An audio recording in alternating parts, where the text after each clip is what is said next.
recorded. जी जी। जी जी। हरि ओम मा पावकानाः सरस्वती बाजे बिर्बाजिनीमाति यज्ञां वष्टो धिया वसु हरि ओम। बहुत बहुत धन्यवाद आचार्य त्रिवेदी जी। आज कार्यशाला में प्रवाचक के रूप में विद्यमान है प्रोफेसर जवाहरलाल जी, जो सर्वदर्शन सर्वदर्शन विभाग विभाग में में वरिष्ठ वरिष्ठ विभागाध्यक्ष वरिष्ठ वरिष्ठ आचार्य आचार्य हैं। हैं। मैं मैं आपका आपका स्वागत स्वागत करता करता हूँ हूँ और और इस इस क्रम क्रम में में समाधिपाद के 42वें सूत्र के आरंभ के लिए निवेदन करता हूँ।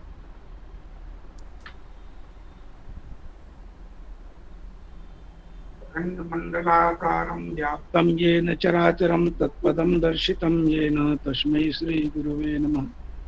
नमः सभायै साध्यक्षायै परम सम्माननीय अस्य सत्रस्य अस्याः कार्यशालायाः अध्यक्षवर्याः दर्शनपीठ प्रमुखाः प्रोफेसर केदार प्रसाद बरुआ महाभागाः, सम्माननीयाः सांख्योग विभागाध्यक्षाः प्रोफेसर पांखंडेनाथ तिवारी महोदयाः, सम्माननीयाः विशिष्टाद्वैत वेदांत विभागाध्यक्षाः डॉक्टर सुदर्शन महोदयाः, उपस्थिताः आचार्याः, लेखराज मीणा महोदयाः, छात्राः प्रतिभागिनश्च।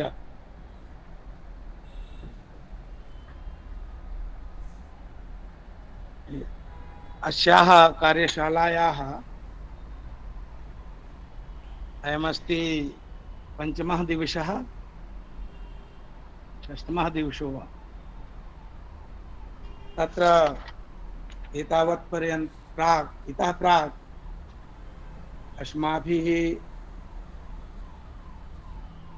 पातञ्जलि योग दर्शनस्य समाधिपादमधिकृत्य तत्र योगस्य स्वरूपं, योगस्य किं लक्षणं, तत्र योगवृत्तीनां स्वरूपं, तत्रापि तेषां वृत्तीनां निरोधोपायानां सम्यक्तया विद्वद्भिः प्रवचनं श्रुतं।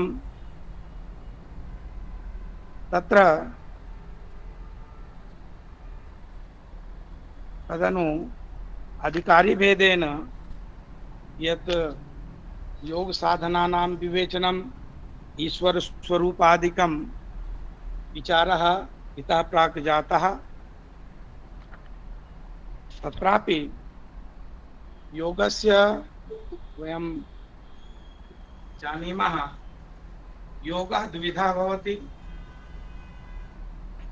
संप्रज्ञात योगः असंप्रज्ञात योगश्च।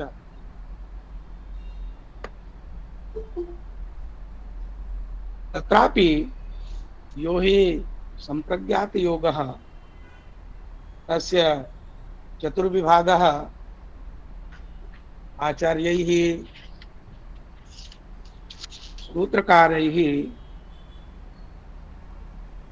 पतंजलि मुनिभिः तत्र कृतः। वितर्कानुगतः, विचारानुगतः, आनंदानुगतः, अस्मितानुगतश्च। तत्र एतेषां चतुर्णां विभागानां संप्रज्ञात योगस्य विभागानां आवान्तर विभागः अपि आचार्यैः, व्याख्याकारैः, भाष्यकारैः, टीकाकारैश्च प्रतिपादिता। तेषां विवेचनं समापत्ति रूपेण कृतं वर्तते। तत्र गतदिने अस्माभिः समापत्तेः स्वरूपं श्रुतम् अधिगतं च। सा च समापत्तिः त्रिविधा भवति। ग्राह्य समापत्तिः, ग्रहण समापत्तिः, ग्रहीतृ समापत्तिश्च। तत्र ग्राह्य समापत्तिर्नाम यस्य ग्रहणं भवति। ग्राह्य समापत्ति कहते हैं जिस विषय का हम ग्रहण करते हैं, माने जो ग्राह्य विषय है उस विषय का जिसका हम ग्रहण करते हैं, उस ग्राह्य विषय में जो हमारी समाधि होती है उसको हम ग्राह्य समापत्ति कहते हैं। समापत्ति शब्द का अर्थ है समाधि। तो ग्राह्य विषय में होने वाली जो समाधि है उसको ग्राह्य समापत्ति कहते हैं। ग्राह्य विषय स्थूल और सूक्ष्म के भेद से दो प्रकार के हैं। कभी स्थूल विषय भी ग्राह्य होते हैं और स्थूल विषय में समाधि सिद्ध हो जाने के अनंतर अभ्यास के द्वारा जब सूक्ष्म विषय को आलंबन किया जाता है तो सूक्ष्म विषय में जब समाधि लाभ करते हैं तो वहां पर भी वह सूक्ष्म विषय विषयक समाधि भी ग्राह्य समापत्ति है, किंतु संप्रज्ञात समाधि के भेद में इसको विचारानुगत समाधि कहते हैं। अर्थात संप्रज्ञात समाधि में जो वितर्कानुगत और विचारानुगत समाधि है, वितर्कानुगत और विचारानुगत समाधि दोनों ही ग्राह्य समापत्ति कही जाती है। तृतीय है ग्रहण समापत्ति। ग्रहण का अर्थ है जिसके द्वारा हम विषयों का ग्रहण करते हैं, अर्थात साधन। इसके अंतर्गत हमारी अंतःकरण और हमारी इंद्रियां, क्योंकि पुरुष का अंतःकरण से संबंध है और अंतःकरण का बाह्य इंद्रियों से संबंध है और बाह्य इंद्रियों का विषयों से संबंध है। तो जब अंतःकरण और बाह्यकरण इन दोनों करणों में हम समाधि लाभ करते हैं, संयम करते हैं, धारणा ध्यान समाधि करते हैं, इस अवस्था को हम ग्रहण समापत्ति कहते हैं। इससे हमको हमारी अंतःकरण का जो परिणाम होता है ग्रहण विषयाकाराकारित होता है, अर्थात अंतःकरणाकाराकारित होता है या इंद्रियाकाराकारित परिणाम होता है। इसीलिए इसको हम ग्रहण समापत्ति कहते हैं। तीसरा है ग्रहीतृ समापत्ति। ग्रहीतृ समापत्ति से तात्पर्य है ग्रहीता, जो भोक्ता है, विषयों का भोक्ता है, वह पुरुष है। तो जब अंतःकरण में ग्रहण समापत्ति की सिद्धि हो जाती है, ग्रहण समापत्ति सिद्ध हो जाता है, तो पुनः अभ्यास के द्वारा हम अंतःकरण को अंतराभिमुखी करके पुरुष को आलंबन मान करके पुरुषाकाराकारित अंतःकरण को परिणाम करते हैं। और उस अवस्था में जो ग्रहीता पुरुष है, विषयों का भोक्ता पुरुष है, तदाकाराकारित हमारे अंतःकरण का परिणाम होता है। इसीलिए इस अवस्था में जो हमारी समाधि लाभ होती है उसको हम ग्रहीतृ समापत्ति कहते हैं। इस प्रकार से संप्रज्ञात समाधि में जो वितर्कानुगत और विचारानुगत समाधि है वह ग्राह्य समापत्ति है और आनंदानुगत समाधि है वह ग्रहण समापत्ति है और अस्मितानुगत समाधि को ग्रहीतृ समापत्ति के रूप में आचार्यों ने व्याख्यान किया है। राजमार्तंडकार आचार्य भोज ने इसका बहुत अच्छा व्याख्यान भोजवृत्ति में किया है, जिसको आचार्य वही स्वरूप आचार्य ने व्यास भाष्य में भाष्यकार ने उपस्थित किया है। वितर्कानुगत समापत्ति क्या है? हम सबसे पहले त्रिविध समापत्ति में ग्राह्य ग्रहण ग्रहीतृ त्रिविध समापत्ति में पहले ग्राह्य समापत्ति की विचार करते हुए आचार्य ग्राह्य समापत्ति में भी जो स्थूल विषय विषयक समापत्ति है उसका लक्षण करते हैं वितर्कानुगत समापत्ति। तत्र शब्दार्थ ज्ञान विकल्पैहि संकीर्णा सवितर्का समापत्ति। सवितर्का समापत्ति किसे कहते हैं? समापत्ति नाम समाधि, जिस समाधि में अर्थ का विषय का ज्ञान साधक को, ध्येय विषय का ज्ञान, शब्द अर्थ और उसके ज्ञान, ये तीनों के विकल्प के साथ होता है। अर्थात एक वस्तु है, अयं घटः, ये घट वस्तु है, तो यह घट है, अर्थ है, और मेरे जो कंठ तालु के अभिघात से जो शब्द निकल रहा है घट, धकार उत्तरवर्ती टकार, तो यह घट शब्द, यह घट शब्द इस घट अर्थ से भिन्न है। शब्द भिन्न है और अर्थ भिन्न है, और घट शब्द को सुन करके जिस अर्थ का ज्ञान होता है, हमें घट पदार्थ का ज्ञान होता है, तो जो होने वाला जो ज्ञान है ये ज्ञान भी शब्द से भी भिन्न है और अर्थ से भी भिन्न है। तो ये तीनों त्रिक हैं, भिन्न भिन्न हैं। कंठ तालु अभिघात जन्य घट शब्द और शासनादिमत्व या तंबुग्रीवादिमत्व घट अर्थ और अयं घटः ये ज्ञान, ये तीनों ही भिन्न है।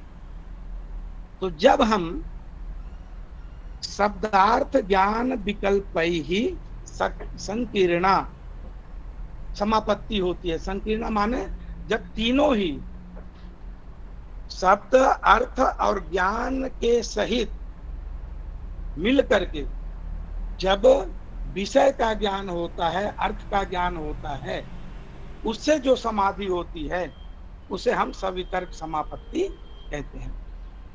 हम इसको इस रूप में समझें कि सामान्यतः साधक साधना करता है तो एक आलंबन है विष्णु की मूर्ति, तो यह मूर्ति है, मैंने शब्द से बोला, वह शब्द भिन्न है। इस शब्द को सुन करके किसी ने इस शब्द का प्रत्यक्ष किया, मूर्ति का, स्वरूप का, और उसको फिर वह ज्ञान होता है। तो ये तीनों भिन्न भिन्न होते हुए भी एक साथ मिल करके, संकीर्ण होकर के, सम्मिश्रित होकर के, माने जब समाधि लाभ करते हैं उसको हम सवितर्क समाधि कहते हैं। विकल्प का अर्थ होता है, सब हमने पढ़ा है पूर्व में, शब्द ज्ञानानुपाति वस्तु शून्यो विकल्पः। वस्तुतः यहाँ समझने की बात है, जिस काल अवच्छेदेन, जिस काल में मैंने घट इस शब्द का प्रयोग किया, उस काल में, उस अधिकरण में तंबुग्रीवादी मत घट उपस्थित नहीं है। तंबुग्रीवादी मत घट का अधिकरण भिन्न है और कंठ तालु अभिघात जन्य घट शब्द का अधिकरण भिन्न है, और घट अर्थ का जो ज्ञान का अधिकरण, साधक का अंतःकरण, वह भिन्न है। तीनों अधिकरण भिन्न भिन्न है। इसीलिए शब्द ज्ञानानुपाति, शब्द ज्ञान से प्रतीत होते हुए भी वस्तुतः वस्तु शून्य है। वस्तु शून्य क्यों है? क्योंकि मैंने घट का प्रयोग किया, वहां पे घट अर्थ उपस्थित ही नहीं है और घट का ज्ञान भी नहीं है। घट का ज्ञान, घट का अधिक, शब्द का अधिकरण क्या है? मुख है। अर्थ का अधिकरण क्या है? भूतल है। और ज्ञान का अधिकरण क्या है? अंतःकरण है। तीनों के अधिकरण भिन्न भिन्न होने से एकत्र तीनों की उपस्थिति नहीं है।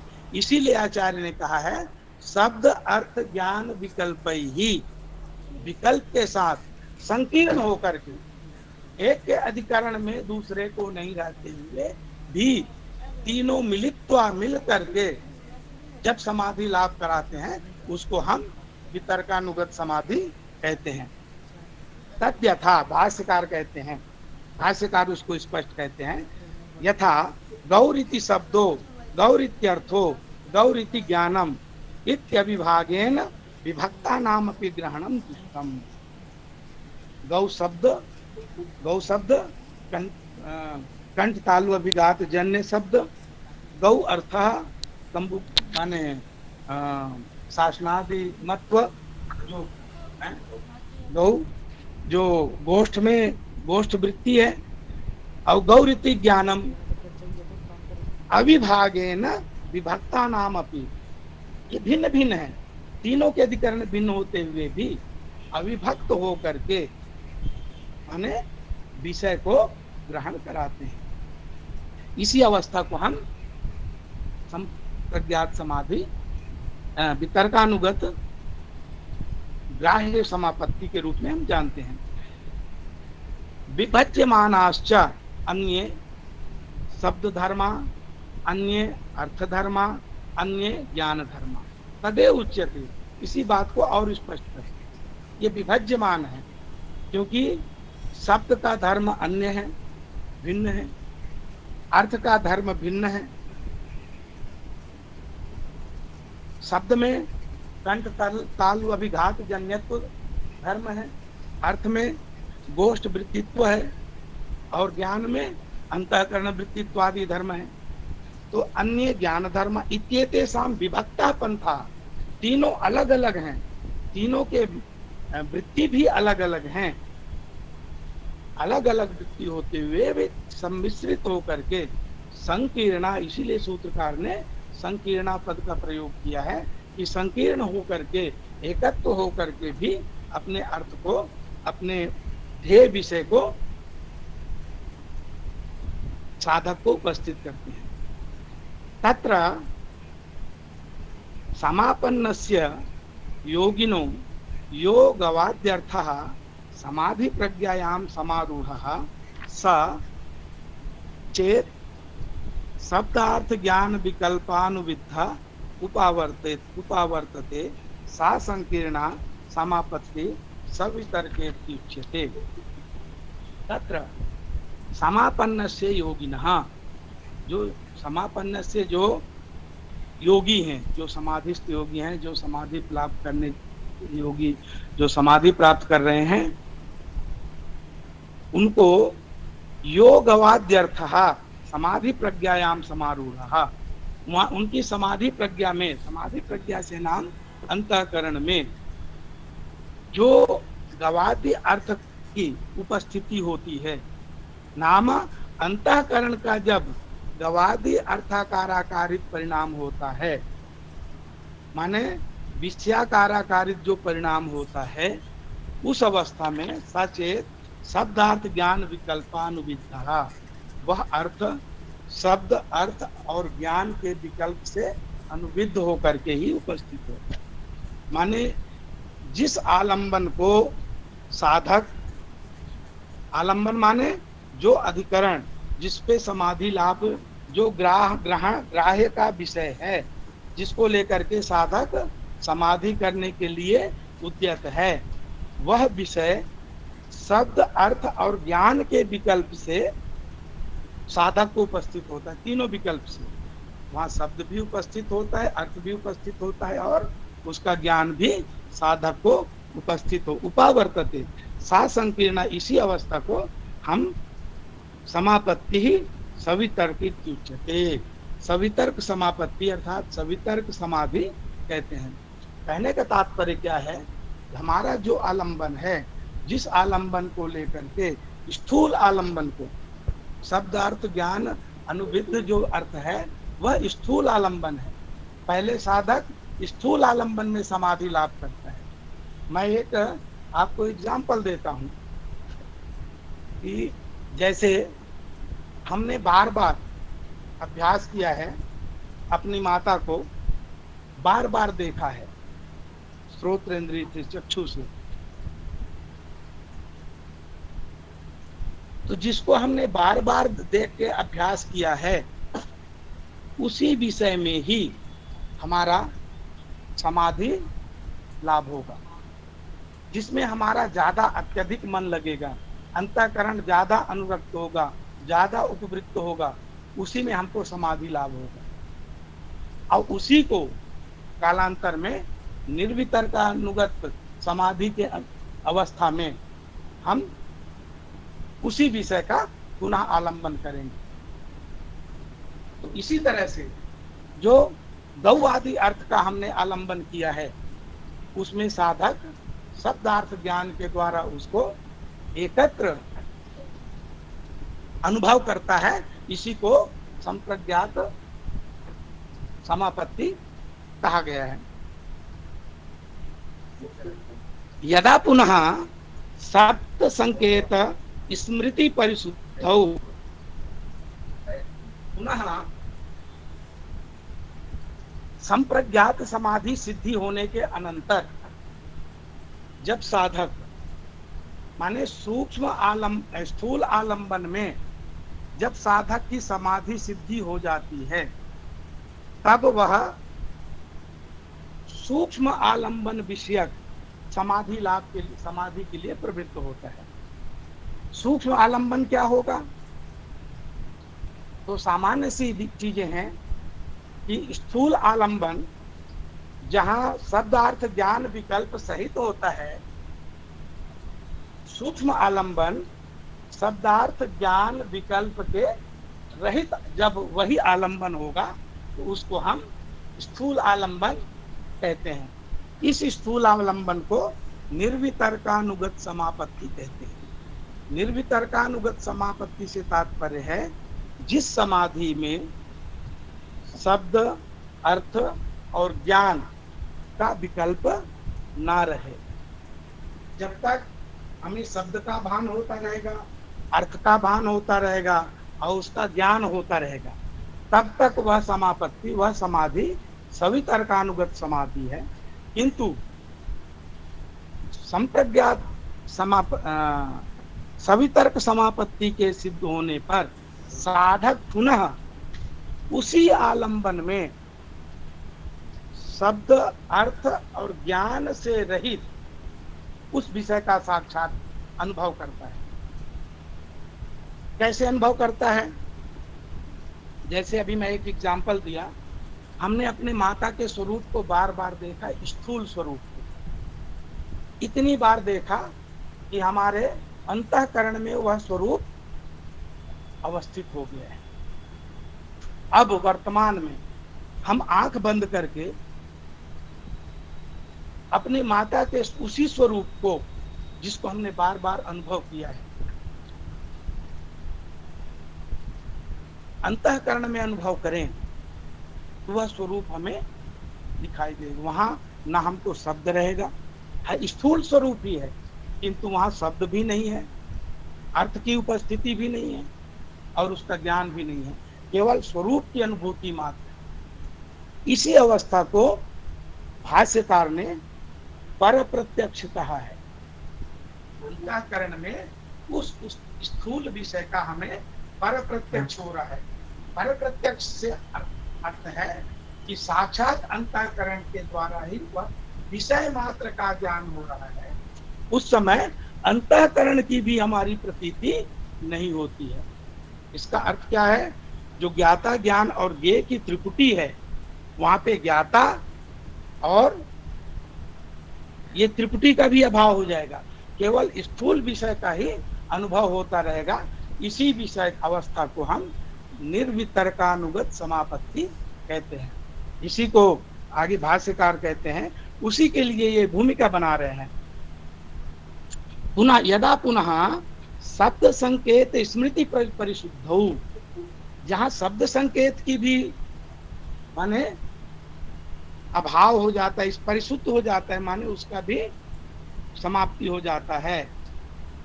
और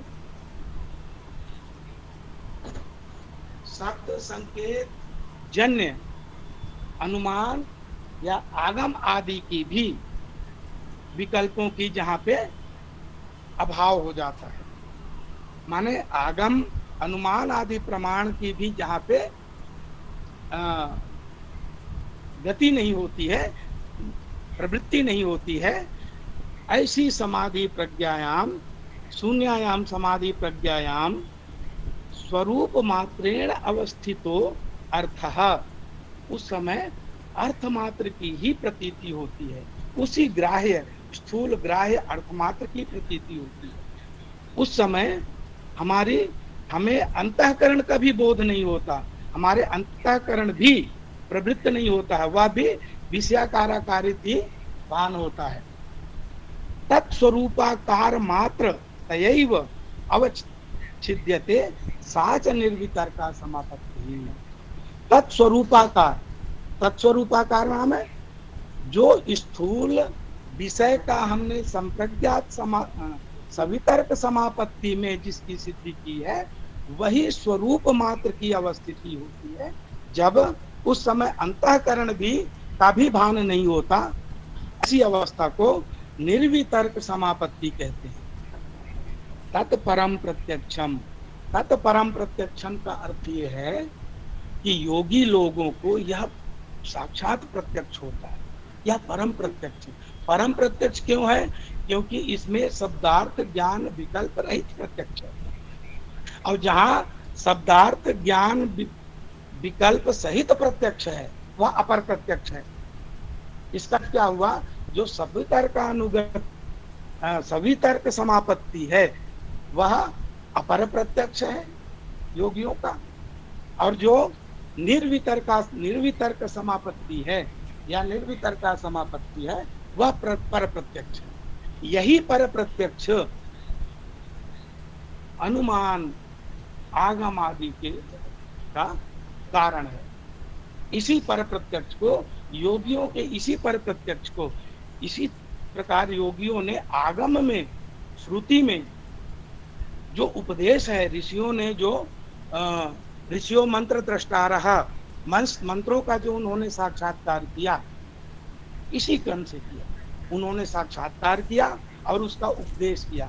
यही उपदेश आगम के रूप में या श्रुति के रूप में प्रतिष्ठित है, और इसी पर प्रत्यक्ष के द्वारा ही अनुमान आदि की भी प्रमाणांतरों की भी प्रवृत्ति देखी जाती है।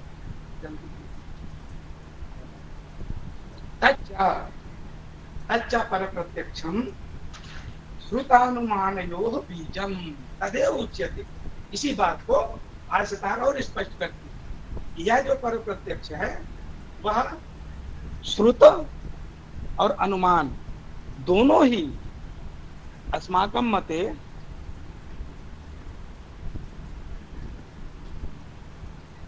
यद्यपि श्रुत शब्द से यहाँ पे शब्द श्रवण, स्थूल शब्द श्रवण का जो कंठताल अभिघात जन्य शब्द के श्रवण का बोधक है, तथापि ऋषियों ने इसी क्रम से मंत्रों का भी साक्षात करके उपदेश किया है, इसलिए हम आगम का भी अर्थ यहाँ पे ग्रहण कर सकते हैं। तदेव उच्यते श्रुतानुमानयोः बीजम तदेव पर प्रत्यक्षम श्रुत अनुमानयोः कारणम, बीजम नाम कारणम, ततः श्रुत अनुमाने प्रभवतः, ततः तस्मात् पर प्रत्यक्षात् श्रुत अनुमानयोः उत्पत्ति दृश्यते। न च श्रुत अनुमान ज्ञानम सहभूतम तद्दर्शनम एतद् नैव वक्तव्यम यत् श्रुतानुमान ज्ञानेन सहैव तत् पर प्रत्यक्षम अपि माने सहवर्ती अस्ति। माने जब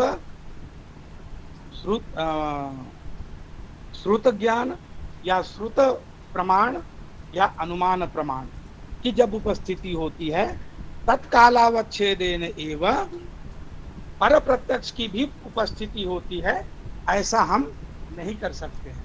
क्यों? कार्य कारण भाव भंग प्रसंग होगा।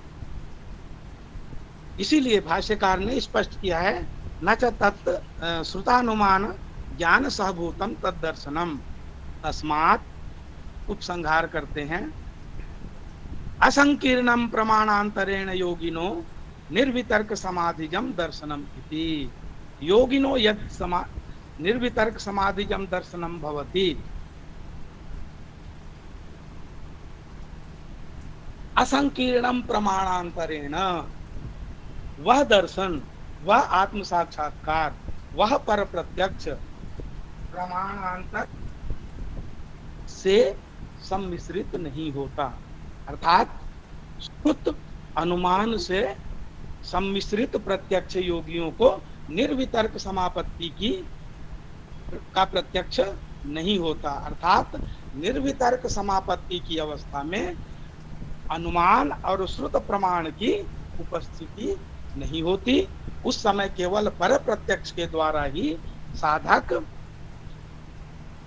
निर्वितर्क समाधि का ज्ञान करता है या निर्वितर्क समाधि का लाभ करता है। निर्वितर्कायाः समापत्तेः अस्याः सूत्रेण लक्षणं दोच्यते। अतएव अत्र निर्वितर्क समाधि का, तत्र निर्वितर्क समाधि का लक्षण क्या है, किसको कहते हैं, स्वरूप क्या है, आपने तो बता दिया कि निर्वितर्क अवस्था में केवल पर प्रत्यक्ष की ही प्रवृत्ति होती है। उस समय अनुमान और श्रुति प्रमाण की प्रवृत्ति नहीं होती है। तो उस निर्वितर्क समाधि का स्वरूप क्या है, ऐसी जिज्ञासा होने पर सूत्रकार कहते हैं स्मृति परिशुद्धौ स्वरूप शून्य एव अर्थमात्र निर्भाषा निर्वितर्का। अर्थमात्र निर्भाषा निर्वितर्का इति निर्वितर्का इति लक्ष्य निर्देशः। अर्थमात्र निर्भाषा इति लक्षणम। उस समय अर्थमात्र की ही प्रतीति होती है। अर्थमात्र की प्रतीति से तात्पर्य क्या है, उस समय अंतःकरण भी, क्योंकि ज्ञान का अधिकरण क्या है, बुद्धि, जो अंतःकरण है, अंतःकरण भी विषयाकाराकारित ही हो जाता है। अंतःकरण की स्वतंत्र उपस्थिति नहीं होती। इसीलिए स्वरूप शून्य इव, उस समय अंतःकरण में स्वरूप का भान नहीं होता है, केवल ग्राह्य विषय का मात्र का ही भान होता है। जैसे ज्ञाता ज्ञान ज्ञेय में जब तक तीनों उपस्थित होंगे, ज्ञेय, ज्ञाता और ज्ञान, तभी विषय का ज्ञान होता है। परंतु निर्वितर्क समापत्ति में उस समय अंतःकरण भी विषयाकारित विषय में ही अभिभूत हो जाता है, उसका स्वतंत्र बोध नहीं रहता है। अहम ज्ञानवान इत्याकारा कोई बोध नहीं रहता है। इसीलिए यहाँ पे ये स्वरूप शून्य इव पद का प्रयोग किया है। स्वरूप शून्य की तरह अंतःकरण भी अवस्थित हो जाता है। कब? जब स्मृति परिशुद्धि हो जाती है। स्मृति परिशुद्धि के से तात्पर्य क्या है, जो हमने शब्द अर्थ ज्ञान विकल्प के साथ विषय को ग्रहण किया, तज्जन्य जो स्मृति, उससे जो अनुमान आगम आदि की उत्पत्ति होती है, तो उन सभी ज्ञानों की परिशुद्धि का अर्थात अवसान हो जाता है। अंतःकरण में कोई भी ज्ञान नहीं रह जाता है, ना ही प्रत्यक्ष ज्ञान रह जाता है, ना ही अनुमान, ना ही अन्य कोई ज्ञान रह जाता है। तो स्मृति परिशुद्धौ, स्मृति की परिशुद्धि होने पर स्वरूप शून्य इव, वह जो हमारा अंतःकरण है स्वरूप शून्य के समान हो जाता है। अर्थात केवल उस स्थूल ग्राह्य विषय मात्र का ही ग्रहण होता है। यही अवस्था निर्वितर्क समापत्ति। स्पष्टम? तदेव उस समय उस विषय का नाम, जो अंतःकरण का जो आकार इत्यादि के रूप में जो भासमान होता है, वो सब नाम आकार आदि से रहित अंतःकरण होता है। या शब्द संकेत श्रुतानुमान ज्ञान विकल्प स्मृति परिशुद्धौ ग्राह्य स्वरूपोपरक्ता प्रज्ञा स्वमिव ज्ञान स्वरूपम ग्रहणात्मकम त्यक्त्वा पदार्थ मात्र स्वरूपा ग्राह्य स्वरूपापन्नेव भवति सा तदा निर्वितर्का समापत्ति। भाष्यकार इसको आगे और स्पष्ट करते हैं कि शब्द संकेत, श्रुत, अनुमान, ज्ञान, जो शब्द अर्थ ज्ञान आदि जितने भी विकल्प हैं, शब्द के द्वारा संकेत किया, तज्जन्य स्मृति, तज्जन्य अनुमान आदि प्रमाण, सभी प्रमाणों की, सभी ज्ञानों की परिसमाप्ति हो जाने पर उस अवस्था में सभी ज्ञान अवश्य माने अवसान को प्राप्त होते हैं। तदा ग्राह्य स्वरूपोपरक्ता, जो ग्राह्य विषय है माने स्थूल विषय, वही केवल अपने स्वरूप में अवस्थित रहता है, प्रज्ञा रूप में, उसी का ही भास होता रहता है। स्वमिव प्रज्ञा स्वरूपम ग्रहणात्मकम त्यक्त्वा, स्वम ग्रहणात्मकम प्रज्ञा स्वरूपम त्यक्त्वा, स्वम माने उस समय, प्रज्ञा माने अंतःकरण, अपने जो ग्रहणात्मक स्वरूप है, मैं विषय को, ग्रहण स्वरूप किसका है? अंतःकरण का। तो अंतःकरण का जो ग्रहणात्मक स्वरूप है, उस ग्रहणात्मक स्वरूप को त्यक्त्वा इव, अपने ग्रहणात्मक जो प्रज्ञा है, वह अपने ग्रहणात्मक स्वरूप को त्यक्त्वा इव, लगभग छोड़ चुका है, ऐसा है। माने उसकी भी उपस्थिति नहीं रहती है। पदार्थ मात्र स्वरूपा ग्राह्य स्वरूपापन्नेव, पदार्थ ग्राह्य पदार्थ मात्र का ही उस समय उपस्थिति होती है। सा तदा निर्वितर्का समाधि, उस समय केवल जब ग्राह्य मात्र की ही उपस्थिति हो, ग्रहण की भी उपस्थिति न हो, ग्रहित्री की भी उपस्थिति न हो, ना ही किसी भी प्रकार के ज्ञान की उपस्थिति हो, ऐसी अवस्था को हम निर्वितर्का समापत्ति कहते हैं। ऐसा माने भाष्यकार का व्यास है। तथा च व्याख्यातम, और इसका व्याख्यान प्राय सभी व्याख्याकारों ने, टीकाकारों ने, आचार्यों ने किया है। अस्माभिरपि व्याख्यातम, अस्याः निर्वितर्कायाः समापत्तेः एक बुद्ध्युपक्रमो ही अर्थात्मा अणुप्रचय विशेषात्मा गवादिर्घटादिर्वा लोकः।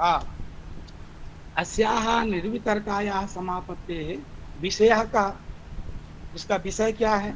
एक बुद्ध्युपक्रमः ही अर्थात्मा, वह जो अर्थ है, अर्थ आत्मा नाम अर्थ स्वरूपम, अर्थ का जो अपना स्वरूप है, जिस स्वरूप को हमने आलंबन माना है, वह अर्थ ही स्वरूप मात्र से उपस्थित हो। अणु प्रचय विशेषात्मा, और जो अणु है उसका परिमाण भूत, क्या परिणाम भूत, अणु के परिणाम भूत जो गो घट आदि जो विषय हैं, वह विषय मात्र ही निर्वितर्क समापत्ति का ग्राह्य विषय है। माने वह केवल विषय मात्र ही, जो अणु आदि का जो परिणाम भूत जो विषय है, गो घट आदि, वही उस निर्वितर्क समाधि का विषय है। यहाँ पे भाष्यकार वस्तुतः ये कहना चाह रहे हैं कि बौद्धों के मत में, बौद्ध के 4 संप्रदाय हैं, जिनमें सौत्रांतिक और वैभाषिक ये बाह्य पदार्थ की सत्ता स्वीकार करते हैं। सौत्रांतिक के अनुसार बाह्य पदार्थ अनुमान गम्य है, और वैभाषिक के अनुसार जो बाह्य पदार्थ है वह प्रत्यक्ष बोध्य है।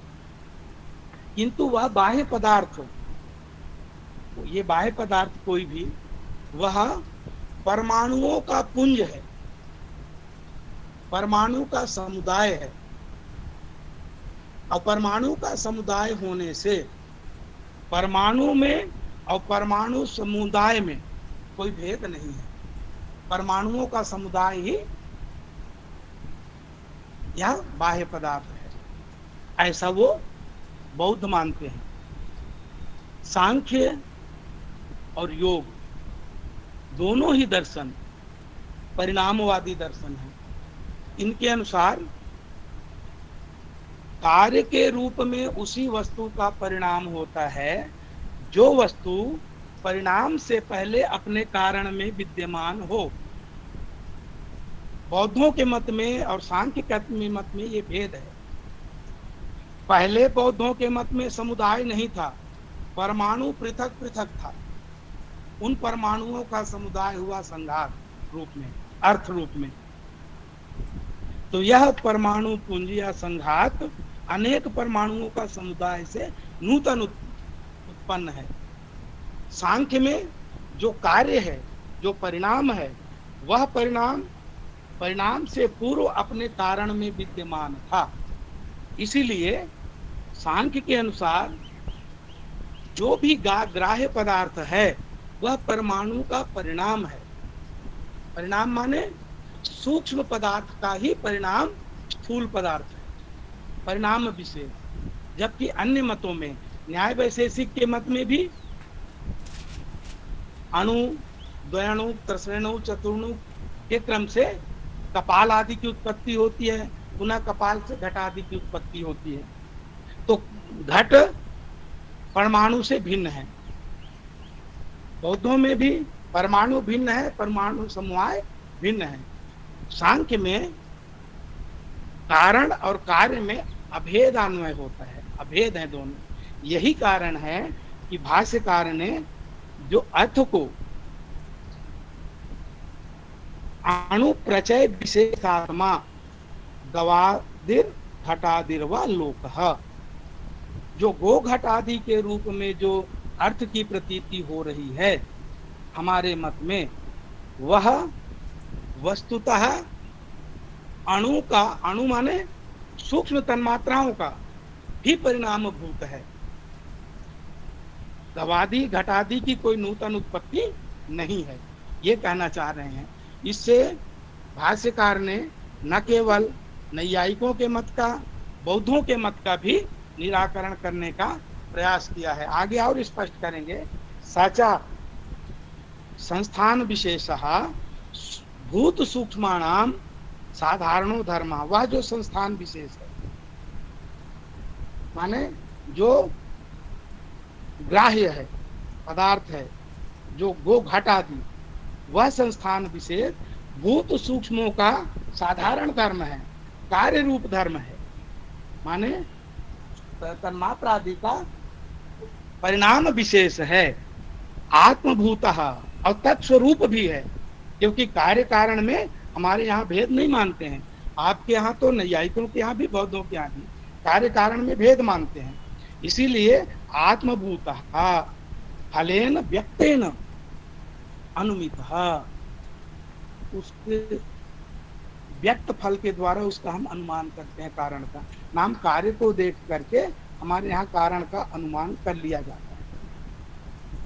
स्वव्यंजकांजनः प्रादुर्भवति, अपने को जो परिणमित करते हैं, अर्थात ग्राह्य विषय जिससे उत्पन्न होते हैं, उसी विषय के वो अभिव्यंजक होते हैं, उसी के वो प्रमाण होते हैं। माने उन्हीं के द्वारा उनके कारणभूत जो सूक्ष्म तत्व है उसका हमें ज्ञान होता है। कार्यम दृष्ट्वा कारण ज्ञानम भवति अस्माकं मते। लेकिन बौद्धों के मत में और न्याय वैशेषिकों के मत में इससे भिन्न मत है। उनके यहाँ परमाणु के द्वारा कार्य उत्पन्न होता है, जो कार्य कारण में भेद स्वीकार करते हैं। तदेव अग्रे उच्यते धर्मांतरस्य कपालादेः उदये च तिरो भवति। जब उस कार्य धर्म का, कल्पना कीजिए घट आदि है, दंड लेके आप प्रहार कर दीजिए। जब दंड लेके प्रहार कर देंगे तो क्या होगा? कपाल के रूप में घट बिखर जाएगा, टूट जाएगा, कपाल का उदय हो जाएगा। धर्मांतर से कपाल आदि, जैसे उसका धर्मांतर होगा तो कपाल आदि के रूप में उनकी उत्पत्ति हो जाए। अस्माकं मते किं भवति, कारणम स्वकारणे, जब उनका धर्मांतर होगा तो वो अपने कारण में सूक्ष्म तन्मात्र के रूप में वो तिरोभूत हो जाते हैं। स ऐसा धर्म अवयवी उच्यते, इस धर्म को ही हम अवयवी कहते हैं, है ना। यह जो कार्य रूप धर्म है, इसी धर्म को अवयवी कहते हैं। अगर बौद्धों के मत में इसको हम अवयवी मान लें, बौद्धों के मत में तो कई भी प्रतिपत्तियां होंगी, आएंगी, जिसका आगे भाष्यकार बहुत स्पष्ट करते हैं। क्योंकि हमारे यहाँ ये अवयवी एक है, इसमें पृथक पृथक एकत्व की अनुभूति होती है, यह विषय एक है। बौद्धों के यहाँ एक नहीं है। क्यों? बौद्धों के यहाँ यह परमाणुओं का समवाय है, अनेक परमाणुओं का समवाय है। नैयायिकों के यहाँ घटद्वय का समवेत रूप, कपालद्वय का समवेत रूप घट होता है। तदेव अग्रे उच्यते सो असौ एकश्च, यह जो अवयवी है एक, वह अवयवी एक है। बौद्धों के यहाँ अनेक है। महांश्च, हमारे यहाँ महान है, बौद्धों के यहाँ यह महान नहीं है, उनके यहाँ अनेक अणुओं का समूह है। अणीयांश्च स्पर्शवांश्च, बौद्धों के अणु स्पर्शवान भी नहीं होते हैं। क्रिया धर्म कश्च, हमारे यहाँ क्रिया धर्मक भी हैं, घटादि है, जलानयन आदि क्रिया करने में समर्थ हैं। बौद्धों के यहाँ परमाणुओं के समवाय में जलानयन आदि क्रिया नहीं कर सकते हैं, क्योंकि वो अनेक हैं। परमाणु बिखर गए तो जलानयन आदि क्रिया नहीं कर सकते हैं। तेन अवयवी ना व्यवहार क्रियते, इसीलिए हमारे यहाँ इसको अवयवी के रूप में व्यवहार किया जाता है। यह पुनः अवस्तुतः, बौद्धों के यहाँ, हमारे यहाँ तो सांख्य योग में कोई भी कार्य, कोई भी पदार्थ नित्य है। सांख्य योग में परिणामी नित्य है, उनका नाश नहीं होता। सांख्य योग में किसी भी कार्य का नाश या अत्यंता भाव नहीं होता। बौद्धों के यहाँ जो अवयवी है, जो परमाणु पुंज समुदाय है, वह अवस्तुक होता है। उनके यहाँ तो बाह्य सभी पदार्थ ही अवस्तुक ही है। अस्तु, सा प्रचय विशेषः सूक्ष्मं च कारणम अनुपलभ्यम तस्य अवयव भावात् अतद रूप प्रतिष्ठम मिथ्या ज्ञानम इति। अगर हम इस अवयव माने इस जो ग्राह्य पदार्थ को अवस्तुक स्वीकार कर लें, जैसा कि बौद्ध मानते हैं, तो क्या दिक्कत होगी? अवस्तुक होने पर सबसे पहले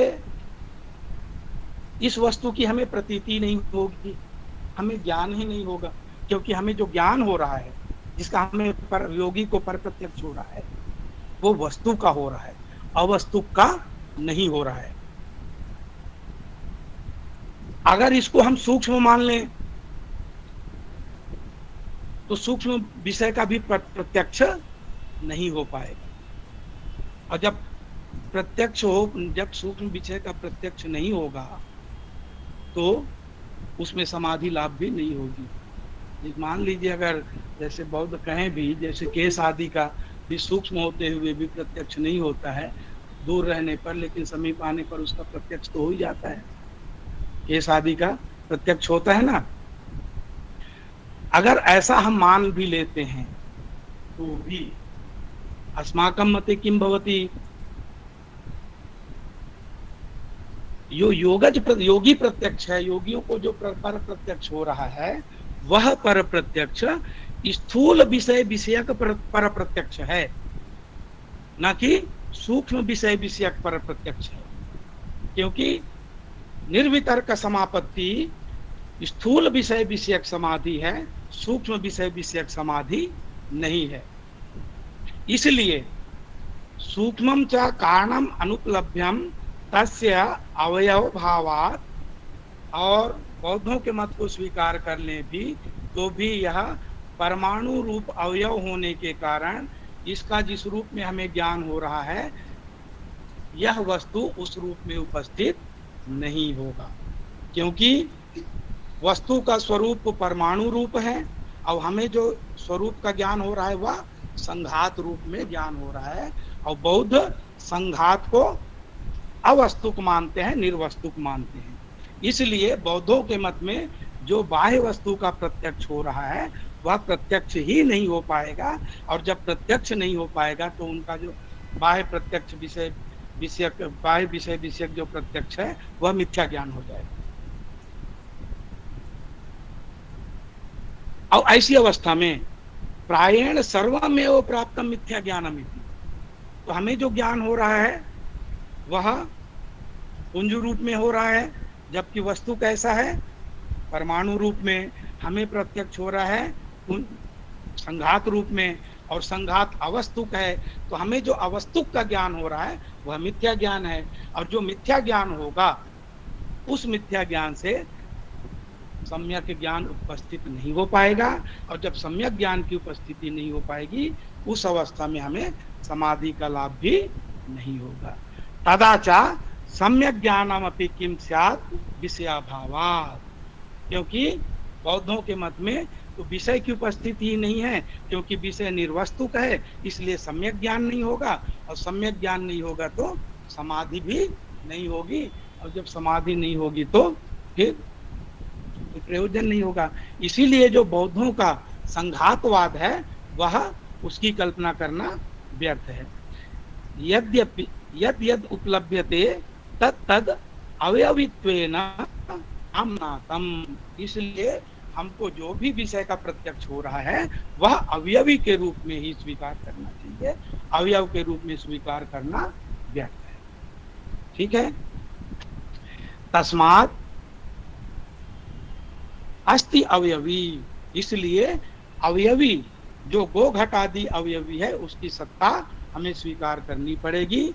जो अवयवी है उसको अवयवों का पुंज, अवयवों का समुदाय मानना ठीक नहीं है। महत्वादि व्यवहारापन्नः समापत्तिः निर्वितर्का विषयो भवति, इसीलिए जो निर्वितर्क समाधि है वह स्थूल, इसीलिए महर्षि पतंजलि ने जो निर्वितर्क समाधि को, समापत्ति को, या निर्वितर्क समापत्ति को, या ये कहें कि वितर्कानुगत समाधि को स्थूल विषय विषयक माना है। वितर्कानुगत समाधि का ही सवितर्क और निर्वितर्क भेद से दो भेद हैं, जिसको ग्राह्य समापत्ति के अंतर्गत ग्रहित है। इसीलिए उसका उपसंहार करते हैं महत्वादि व्यवहारापन्नः, ये जो ग्राह्य विषय है, स्थूल विषय है, वो महत्वादि व्यवहारापन्न होनी चाहिए। माने महत्व किसका होगा? स्थूल विषय का। सूक्ष्मत्व किसका, अणुत्व किसका होगा? सूक्ष्म विषय का। महत्वादि व्यवहारापन्ना समापत्ति निर्वितर्का विषयो भवति, इसलिए निर्वितर्क समाधि का विषय स्थूल होगा, महत्व व्यवहारापन्न होगा, इसी को हम निर्वितर्क समाधि कहते हैं। ये सूत्रकार का आशय है। आगे चले सर। एतैव सविचारा निर्विचारा च सूक्ष्म विषया। आचार्य जी पसीने आ गए मुझे, देखो बौद्धों का मत थोड़ा कठिन है। अनधीत क्या है? अनभ्यास भी संविद्धि, अभ्यास नहीं है अभी व्यास भाष्य का, तथापि आचार्य की अनुमति से मैं वाचन कर रहा हूं। एतैव सविचारा निर्विचारा च सूक्ष्म विषया व्याख्याता। इदानीं किं भवति?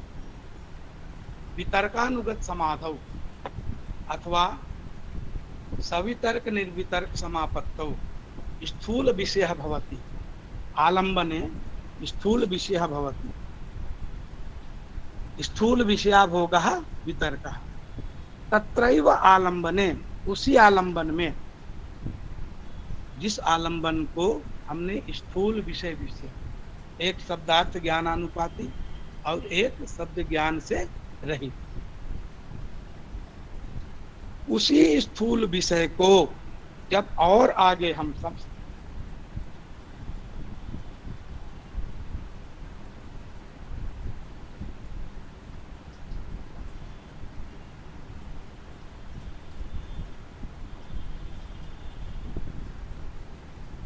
सर मेरा ऑब्जेक्ट वाटर है, जो मेरा जीवन दिखाता है कि मैं पानी की तरह हूँ।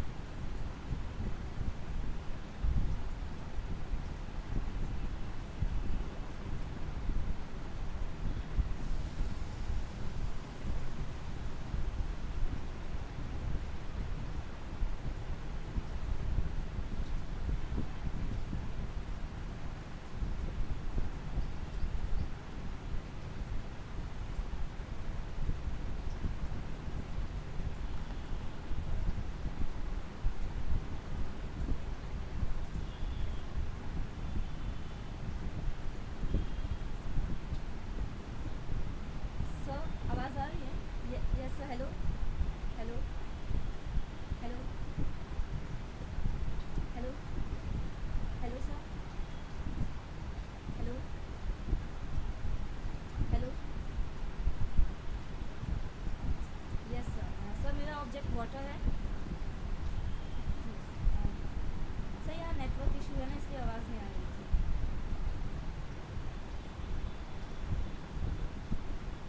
सर मेरा ऑब्जेक्ट वाटर है, क्योंकि ये मेरा जीवन दिखाता है, जो पानी की तरह है, जो हमेशा बहता रहता है।